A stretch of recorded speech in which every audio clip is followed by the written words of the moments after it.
Good evening and welcome to Edinboro Television. I'm Ben Jackson. And I'm Sierra Holman, and this is your weekly news update.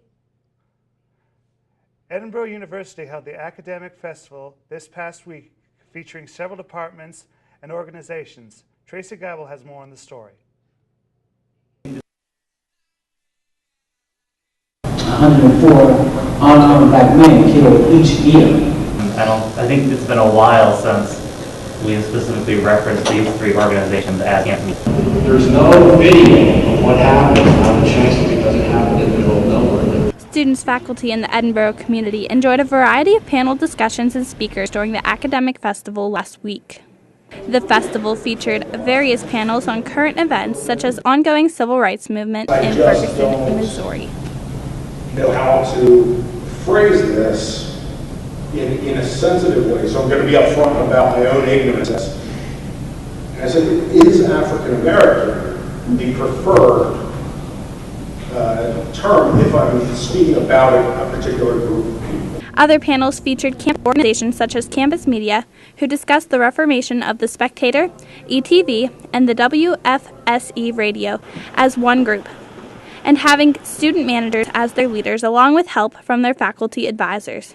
Just like was mentioned, we are truly the voices of Edinboro. So I, for example, focus my show on campus and community events. Every time I come on the air to talk, I am promoting something that is happening on campus. The goal one day, at least in my mind, is to have, a Spectator article on, we'll just say the shooting that happened 2 weeks ago. Then, we'll have the Spectator story, but right there embedded in the story, I would love to have ETV's coverage of it too. And then, make a audio file from WFSE. So I created a round table where Jade and Logan would come into the ETV studio, and they would talk about what's going on in the radio, what's happening in the paper this week, what kind of content are we going to see in the paper. Vice President of Communications for the Pittsburgh Penguins, Tom McMillan, spoke about his published book, Flight 93, The Story, the Aftermath, and the Legacy of American Courage on 9/11. The Academic Festival is a look inside the intellectual spectrum and is a place to be when wanting to learn something new. Reporting for ETV, I'm Tracy Geibel.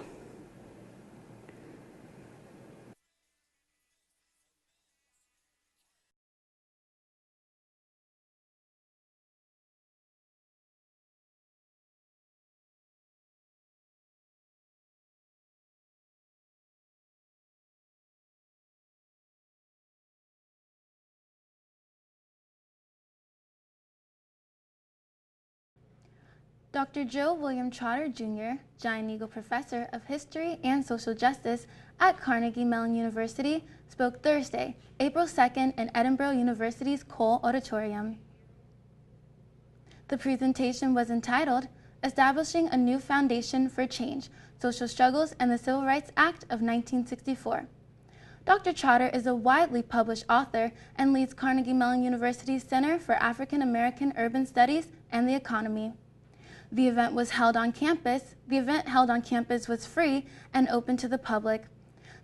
This presentation and others this month about civil rights were planned by the Diversity Council and will include speakers and screening of documentaries.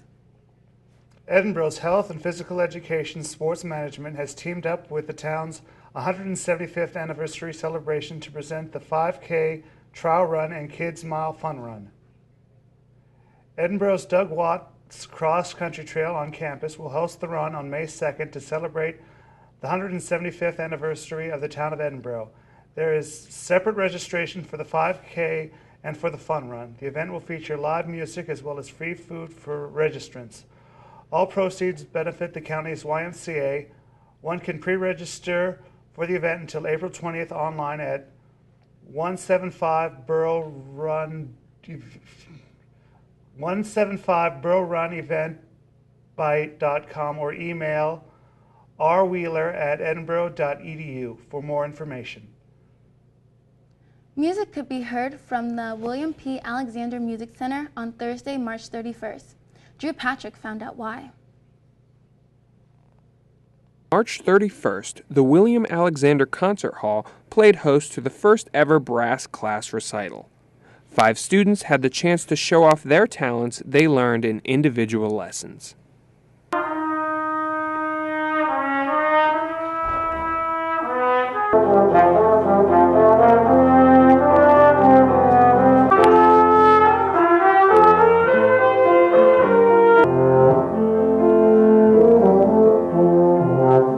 High brass instructor Sarah Schouten talked about how this event started. It was my idea. Our students work very hard every semester learning repertoire, but they don't very often get to perform more than one piece per semester. So having a brass area studio recital would give all of them a chance to perform more than once per semester.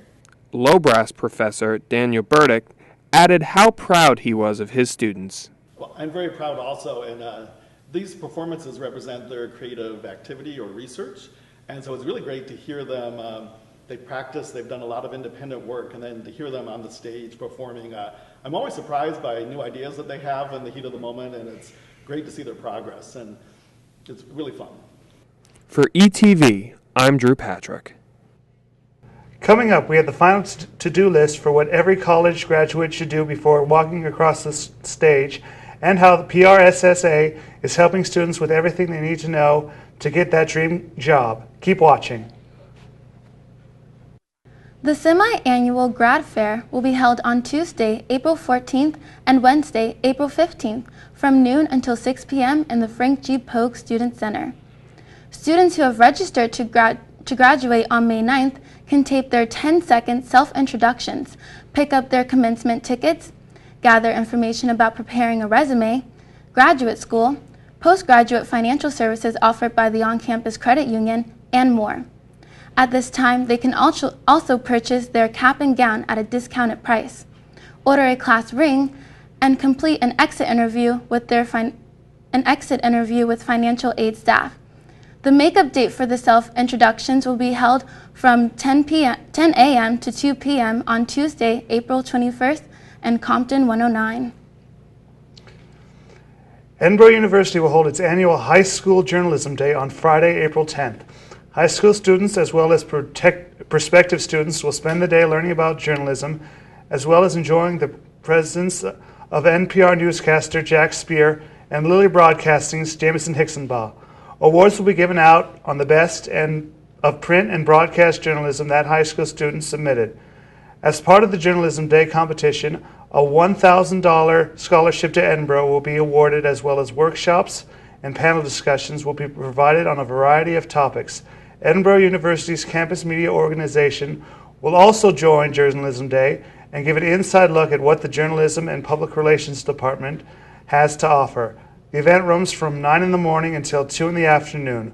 For more information on High School Journalism Day, you can contact the Journalism Program Coordinator, Dr. Jim Wirtz at rwirtz@edinboro.edu. The Northwestern Pennsylvania Chapter of Public Relations Society of America will hold their first annual Student Day on April 9th. The free event will consist of speakers and panels to help students who are interested in a career in public relations. The event also helps students prepare resumes, portfolios, and help with receiving that dream internship job. The event will start promptly at 1 o'clock and end with a social from 4 to 4:30. The event is also open to the public. To make a reservation, you can contact Liam Helferty at lh132189@scots.edinboro.edu. On Thursday, April 2nd, the Barron Forest Library was lit up with blue lights as part of the Autism Awareness Month. Many other places across the globe did this also, including the Empire State Building and the Pyramids of Giza.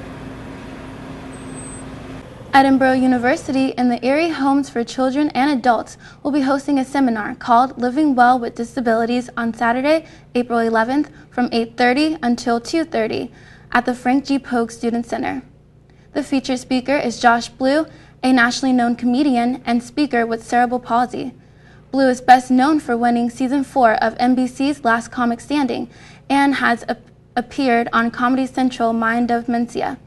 Other seminar topics include caring for caregivers, emotional and sexual needs of individuals with disabilities, and accessing community resources. These discussions will provide relevant information for individuals with disabilities, family members, student health care professionals, and caregivers.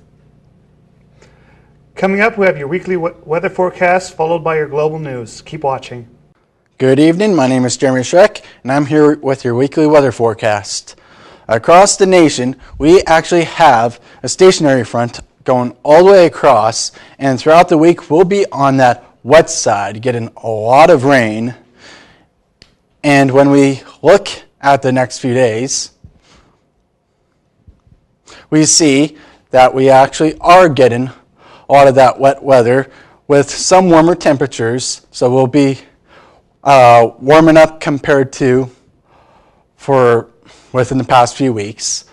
But when we see throughout the week, we will be getting out a lot more into the night on Wednesday. All those cold, well, not cold, but warmer nights and still a lot of rain throughout the week. And when we get into Thursday, we can actually see that we might be actually getting some rain action. And when we take a look at the week ahead, we actually see that on Wednesday we have a high of 51 with your low of 42, and throughout the week the temperatures are going to be pretty steady from the 60s to mid all the way through high 40s, and it should actually stop raining a little bit towards the end when we get to Sunday and Saturday. Now it's time for some trivia. This week it's a little different. We have a true and false question. In Erie, true or false, was Erie ranked number 1 for the most snow and for the winter of 2014 and 2015? That is actually false. Worcester, Massachusetts was actually number 1, with Erie in 6th place. Well, that's all I have for you today. Coming up next, we have your global news, followed by your Spidin Scott Sports Report. I'm Jeremy Schreck, signing out. Good evening and welcome to Global News. I'm Brady Wesp. A tragic accident occurred out in Southern California March 28th as a young college freshman was hit and killed in a 60-mile-an-hour collision after stumbling across the eastbound lanes of the 10 freeway near the Southern California University campus. 19-year-old California Berkeley student Eloy Vasquez was a member of the Tau Kappa Epsilon fraternity and was last seen attending one of their frat parties. Vasquez was on spring break with friends who last saw him leaving the party, requesting that he wanted to go to the beach. Despite their efforts to change his mind, Vasquez left the party alone, and that was the last time anyone would ever see him. To provide another perspective on this story, Greek Life member Aaron Taylor sat down with me to share how he feels about this tragedy. Very much so shocked, not only that from the Greek Life perspective that the brothers of that organization would let their brother leave the so-called location, but then at the same time not try to follow up and find him. I feel like as a personal brother in Greek Life that was bad support on the brothers for multiple reasons. One, they should not have let him drink because he was underage. And 2, they should not have let him leave even though he was underage. I believe that it's all of us in the United States, with everything that's going on in the news, Greek Life at the moment is currently in a very tough situation. I know that there have been talks of getting rid of Greek Life on other campuses because of events such as this, putting students in jeopardy. I also believe that Greek Life as a whole, we should start working together to have things like this not happen again. And there should also be more of a stronger sense of risk management, because we should be able to support our own brothers and look out for our own brothers in times like this. Because I know as a college student, I'm in my 3rd year, I don't want to have to go to a funeral because of one of the acts of not looking out for a brother or a brother of another organization for that matter.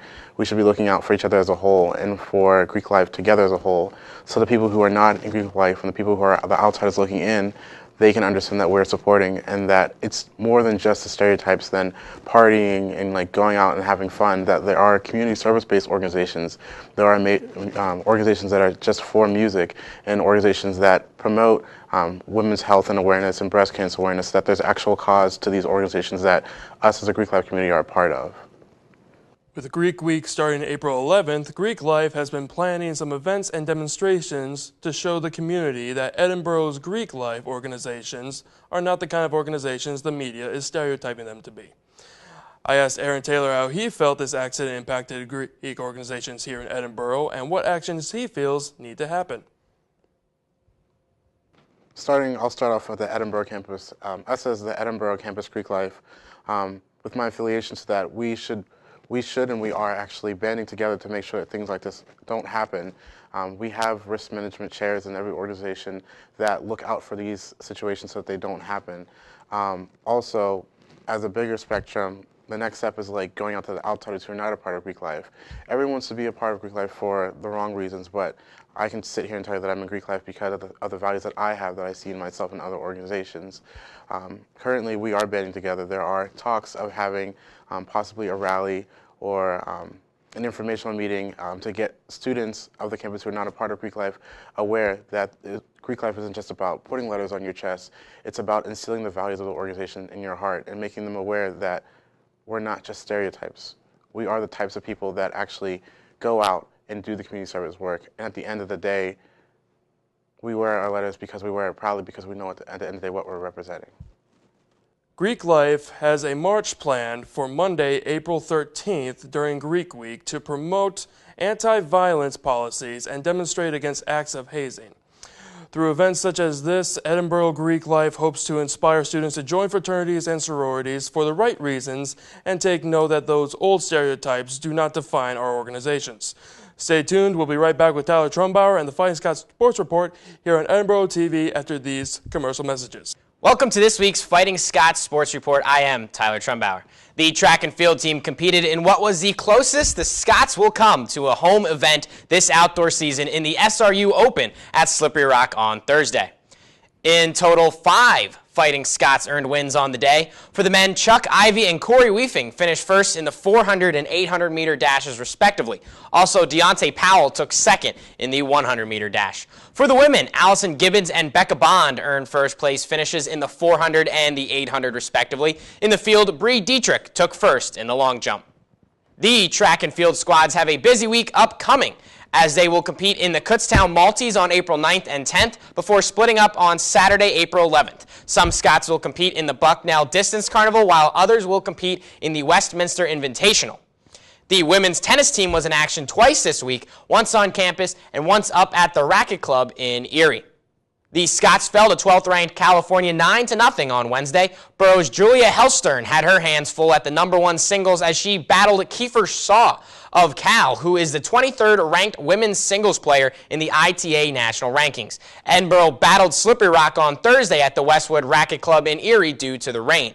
SRU edged the Scots 5-4, dropping the ladies to 5-8 on the season and 0-2 in the PSAC. Rhianne Baldwin and Katie Allen notched the 2 singles victories for the Scots, while Hellstern and Lydia Brown won at 3 doubles 8-6, with Edinboro earning another doubles win by default with an injury. The ladies hosted Mercyhurst today at 3 p.m. and visit Clarion on Wednesday and Seton Hill on Friday. The men's team had its weekend matches against Bloomsburg and Kutztown postponed and rescheduled for April 18th and 19th. The team hosted Mercyhurst Tuesday and hosts Roberts Wesleyan on April 13th. The women's lacrosse team had a tough week, facing off against a tough Indiana University of Pennsylvania squad and a nationally ranked Mercyhurst team. The Fighting Scots fell to IUP 12-9 early last week. Anna Purdy and Sydney Risco led the way offensively, with Becca Martin tallying 4 assists. On Saturday, 8th-ranked Mercyhurst got the best of Borough 10-6. Purdy and Rachel Olson led the team with 2 goals each. Jenna Schlagenhoff scored 5 of the 10 Laker goals for Mercyhurst. The ladies host 16th-ranked Seton Hill on Wednesday at 4 p.m., which can be seen live on ETV, before visiting 19th-ranked Bloomsburg on Saturday. The softball team saw its doubleheaders against Clarion and IUP get rained out this past week, but it was able to get its games in against Seton Hill. Kind of. The Scots completed Game 1 against the Griffins with an 8-6 win. Borough led 4-1, but let Seton Hill climb back into the lead as the Scots were in front 5-4 after the 5th inning. However, Brooke Callaghan knocked a 3-run home run in the 7th inning to give Edinboro the lead and eventually the victory. 7 innings were played in Game 2, but that is as far as it got as the game was halted before heading into extra innings, tied at 1. That game resulted in a tie, and that will go in a tie in the record books for both squads. They will meet later on this season for a regularly scheduled doubleheader. The ladies were scheduled to visit Slippery Rock for a doubleheader on Tuesday, and then have 5 straight home doubleheaders beginning on Friday against local rival Mercyhurst at 2:30. That's all for this week. Be sure to follow us on Twitter at ETV Sports to stay up to date on the latest borough athletic happenings. Edinboro local treatery Dairy Supreme is now open for spring and summer season. Dairy Supreme offers a variety of ice cream flavors, toppings, and combinations, along with serving some food options. This popular destination among students and the community provide a sweet way to get ready for the summer weather. That is all the news we have for you this week. Make sure to like us on Facebook at Edinboro Television and follow us on Twitter at Borough Television. If you have any story ideas, feel free to email us at edinborotv@gmail.com. Have a great night and thanks for watching. I chose Division II because athletes graduate at a higher rate.